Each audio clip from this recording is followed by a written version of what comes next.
Hello everyone and welcome back. Today we're talking about Euphoria Season 2, Episode 6, 1,000 Little Trees of Blood.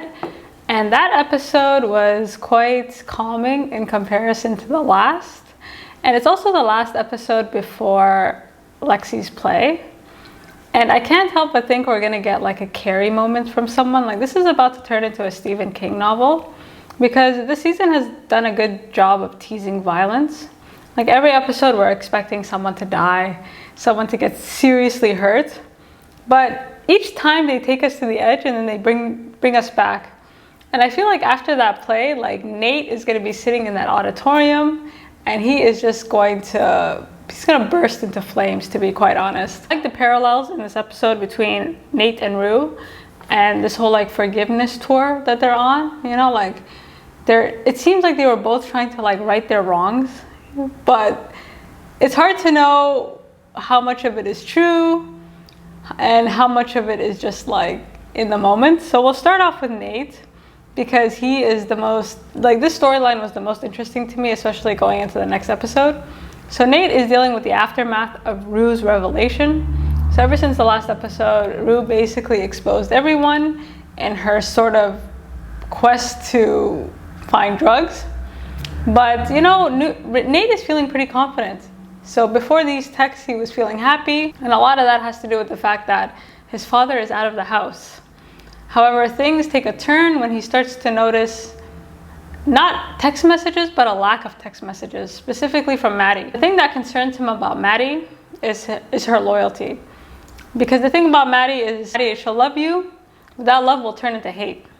And I think the fact that he had the audacity to sleep with her best friend is something that he knows he can't come back from. So even if he was able to kind of somehow make his way into her good graces, she would never let him, she would never forgive him. Like he would never hear the end of it. And so this is kind of going on in the back of his mind. And Maddie is raging. She is raging, and she's raging in a way where like, she's talking to Kat over the phone and she's talking about committing some heinous crimes, you know, something that'll shock the nation. Like she's ready to become a 2020 Dateline NBC episode at this point. And her anger is really directed towards Cassie. And you have to remember they're best friends. And sometimes friendships can be just as intense as relationships. So the idea of losing her boyfriend is one thing, but her best friend, I think that's sending her spiraling, right? And up until this point, Cassie and Maddie kind of complement each other. They're two opposite personalities. And so the idea of losing her, like I think Maddie feels as obsessive over Nate as she does over Cassie. And she's only kind of now realizing this. And so she is really like, she can't even begin to unpack this. And a key moment for me when I realized that Maddie was really like deeply bothered by what Cassie had done, like on a deeper level, is when she was having this conversation with Samantha. And I guess Samantha, like her character, this woman that she's babysitting for, she's just here to, I guess, give her someone to look up to. You know, at one point she was coming home and I think they were pointing to a camera in the room. But again, I think this babysitting gig is just to give Maddie someone to look up to. And they have this conversation in the pool, and this woman basically tells Maddie that she was a Cassie and that she did her friend dirty. And Maddie asks an interesting question. She says, did you all get back together? Like, were you able to reconcile with your friend? And she was like, girl, no, why would, like, no.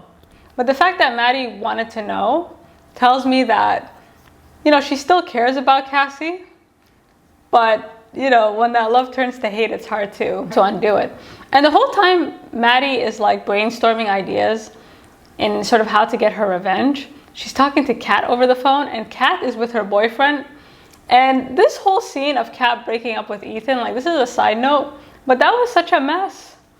You know, I think hanging out with Maddie has kind of worn off on Kat, where, you know, Maddie's looking for a new best friend and Kat is ready to fill that role. But this whole scene of Kat basically gaslighting Ethan and making him think like she had brain cancer, or what did she say? She had like some sort of disease. It just sounded like obvious nonsense in an attempt to break up with him. I thought was the most anticlimactic, and it was so like against her character. Like, I don't know, like Kat, you know, at the very least, she should have respect for Ethan, but it didn't seem like she had respect for him. It seemed like he was just kind of a means to an end. And I'm not really sure where she got this attitude, where that disrespect was coming from. You know, I was just taken aback by that whole situation. So while Maddie is brainstorming and Kat is being raggedy as hell, Cassie is lying in wait. So this entire episode, all Cassie does is text Nate and basically tell us what a good person she is. And this whole good person narrative, like they keep coming back to this good guy, bad guy. Like these characters are so extreme in terms of how they see themselves. You have someone like Rue, which is insane. Right, so again, these characters have these extremes in terms of how they see themselves and what they think they deserve, and you know, they just end up contributing to their own misfortune. Let's talk about Cassie's good intentions. So the entire episode, Cassie is trying to justify herself to Lexie and her mom, to the point where her mom has to hide knives in the bushes because Cassie's so dramatic. You know, she just doesn't want anything happening accidentally to her daughter. Cassie's logic is they were broken up and I just happened to fill that space in that time. And I really like that her mom kept calling her out. Like, listen, tomato, tomato, like you're looking for loopholes where loopholes don't exist. You slept with a guy that you knew damn well, went out with your best friend. Like, nothing you say will make this better.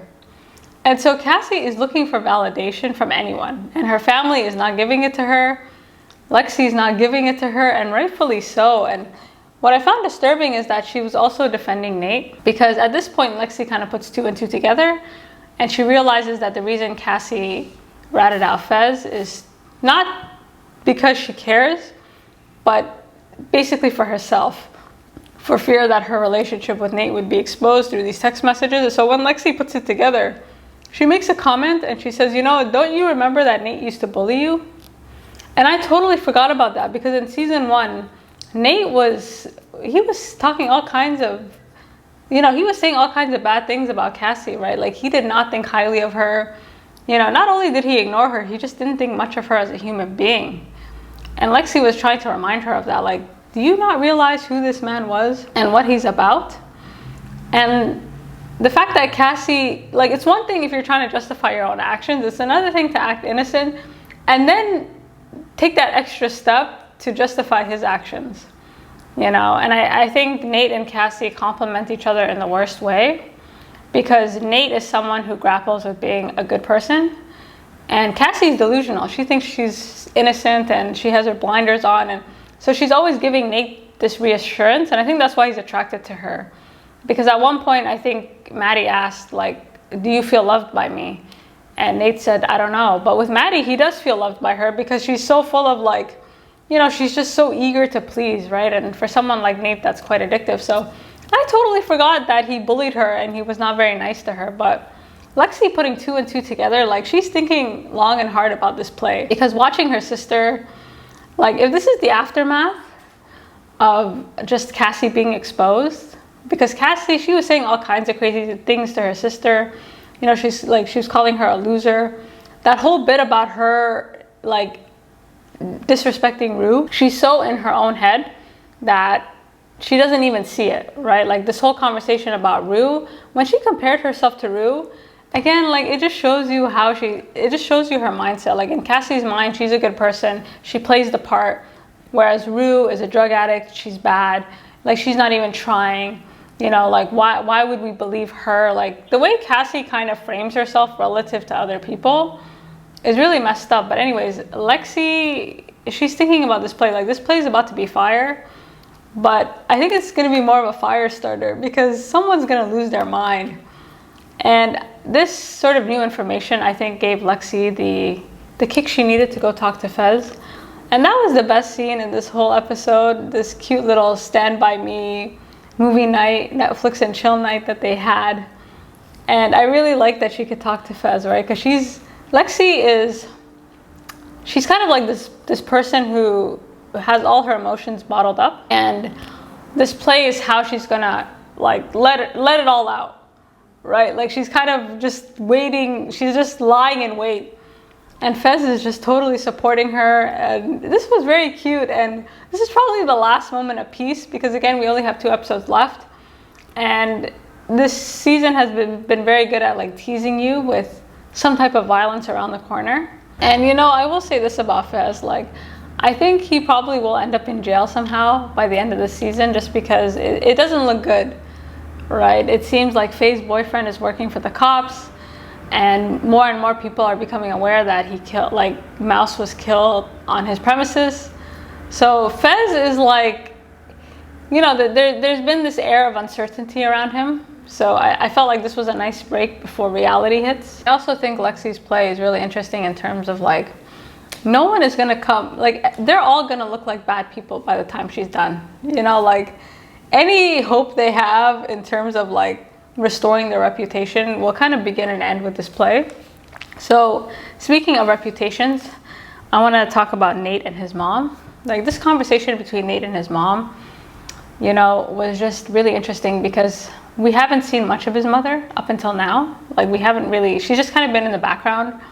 I didn't know she had a personality. I didn't know she thought things. I didn't know she was funny, you know, or that she also doesn't like her son that much. Now that Cal is gone, it seems like anything goes. The house is just kind of free reign. The fact that they didn't clean up his piss, like correct me if I'm wrong, but like that was just, that tells you a lot, you know. At this point, this house is in disarray and someone has to decide who's in charge. And as far as Nate is concerned, he's in charge. He's happy, he feels like he won, and he's man of the house. Right, he finally, like Nate has this desire to, I don't know, like he feels justified in his father leaving. He feels like all the anger he had towards him, all his resentment towards him, like it was justified, you know. He can breathe a sigh of relief. And so he has this conversation with his mother, and his mother is just drinking herself under the table. She's kind of going through a breakdown, and they kind of have like a candid one-on-one. And the first thing they kind of talk about is Nate's anger, right? Like his mom is so funny. Like she keeps teasing him about his anger. She's like, listen, I know your father is gone, but don't take your anger out on me. You know, and I thought it was interesting that Nate kept lying, you know, because his mother confronted him with a lot of facts, and Nate really has this desire to be seen a certain way by everyone. And when he's not, he does get pissed off, and his mom calling him out on being this angry person, you know, is facts, because he is an angry person. They have this conversation about Maddie and Cassie.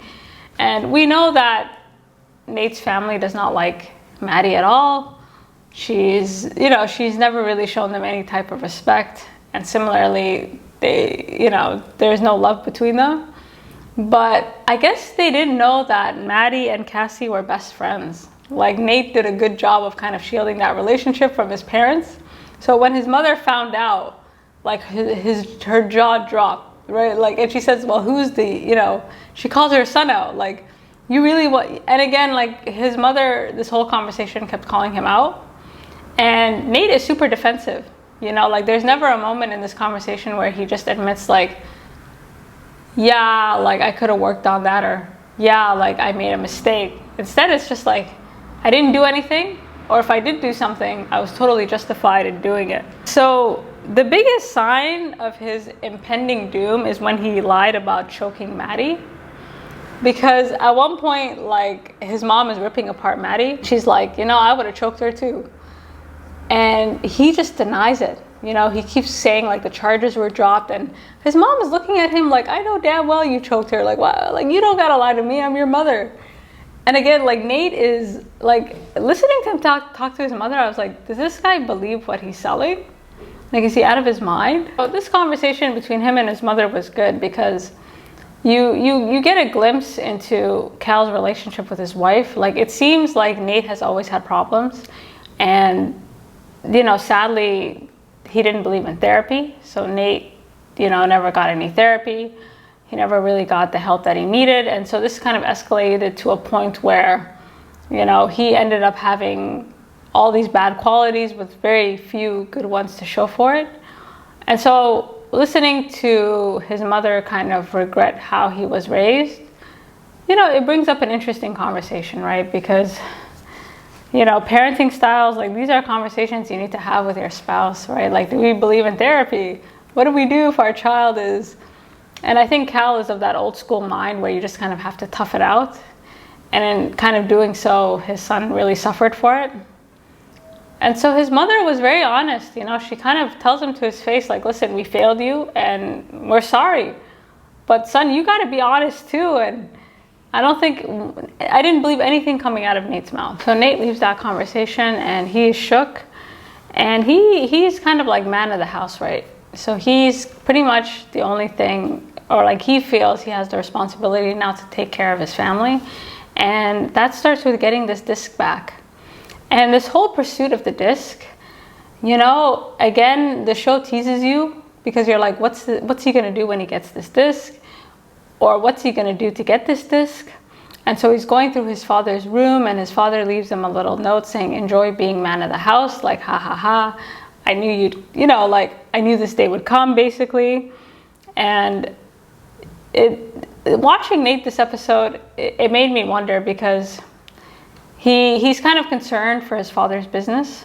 You know, like he wants to make sure the family is at least financially stable.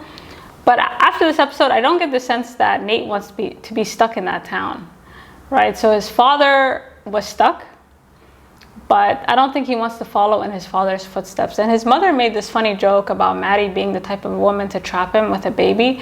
And the whole time I kept thinking, isn't that what you did to Cal?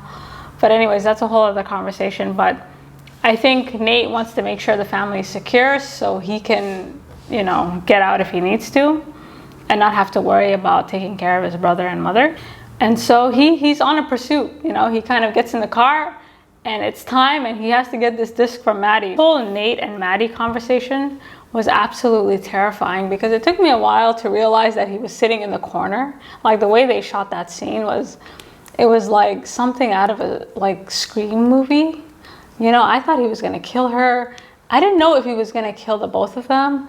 I didn't know if he was gonna kill himself with her, like he wanted her to what? Like I didn't know what was going on in his mind. You know what I mean? Like he's just so unstable that, so he gets into, you know, he breaks into her room.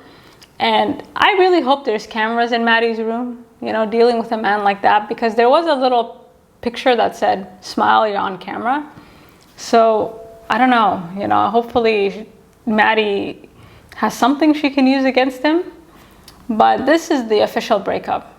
You know, I felt after this, there's definitely no coming back, right? Because he sits her down and says, listen, I humiliated you, and I know damn well you'll never forgive me for it.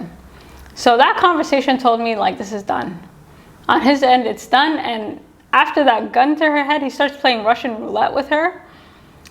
Like, after that, it was just terrifying. And what's interesting is that Maddie, I don't think Maddie knows what was on the disc.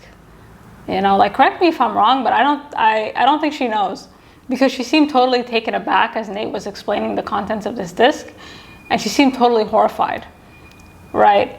And by force, he was able to take the disc from her. But this whole game of playing Russian roulette, and then him being like just joking, you know, it's not that serious, he's out of his mind. And the contrast in his personality, the way he was able to kind of leave Maddie crying and then apologize to Jules for all the things that he's done, tells me that he is not in the right state of mind. I was not expecting that, you know, when he went over to Jules's house.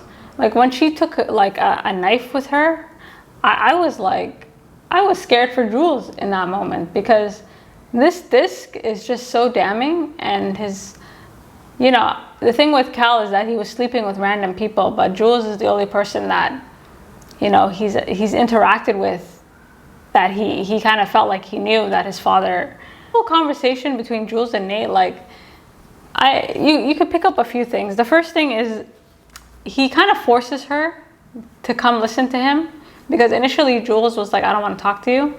And then he says, no, this is about my father, you have to come talk. And before he gives her the disc, he basically makes her sit there and listen to him apologize, right? He's like, I'm sorry for everything I've done, you know, like all these things. Like he forces her to apologize, and then he gives her the disc. And just before she leaves, he kind of grabs her arms, and you know, again, he's really making his point. So I don't know, like, I think Nate believes that he's saying these things from like a good place, but I think he did it for validation. You know, he wanted Jules to accept his apology and make him feel like a good person. Like, I think Nate is the type of individual that will do anything to receive love or some type of indication that he's doing the right thing, even though he's not. You know, like, nothing he does is selfless. So surprisingly, he gives her the disc, and the disc is indeed, you know, real. You know, he doesn't give her, you know, an empty disc. I don't think there are any copies of this disc. So, you know, that whole situation was just insane. So after that, just when you thought things can't get any crazier, he makes a decision. He calls Cassie. And this whole thing about pack a bag, I was like, gross, Cassie. Like, she was just ready. And Cassie was like a dog this episode. Like, she packed the bag, she left her house. The whole time she's looking at him in the truck, the whole time she's looking at him like going up the stairs in his house. Like, she just looked so happy, right? Like, she looked like she had won. She looked like, and I was just disgusted for both of them. I mean, Cassie needed that validation. He needed that win. And they're both, they deserve each other, you know. Like, so I think going into the next episode, I think Nate thinks he's done a good job of controlling the narrative and trying to get ahead of things. But after Lexie's play, like, he is just, I feel like he's going to explode, and in the worst way possible. And so finally, we'll talk about Rue and her withdrawal and that Jolly Rancher.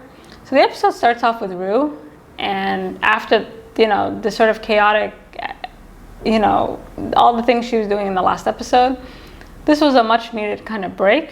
But withdrawal is hitting her hard because she hasn't been sober this entire season, right? So this is the longest she's gone without some type of stimulation, without anything, right? And I do think that Rue has hit rock bottom, you know, especially after being nearly human trafficked.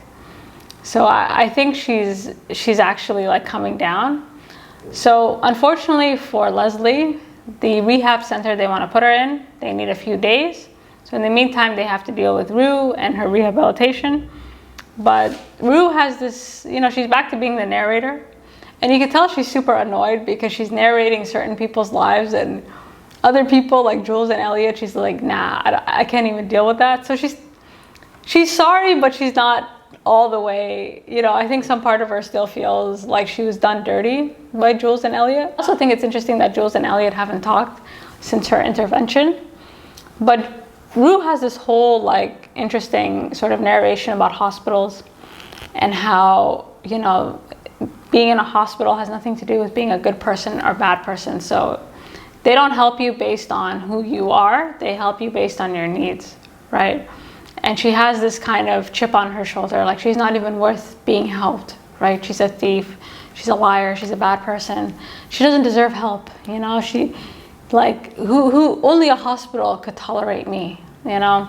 And the thing with Rue is that she really feels she's a bad person. Like, she has this idea of herself, and she does have some remorse. And I think when you're that empathetic, it's even harder to come out of drug addiction or some type of addiction, because I think there's a part of Rue that's like, what's even the point, right? So even if I do apologize, who's going to forgive me for all the trauma I've caused?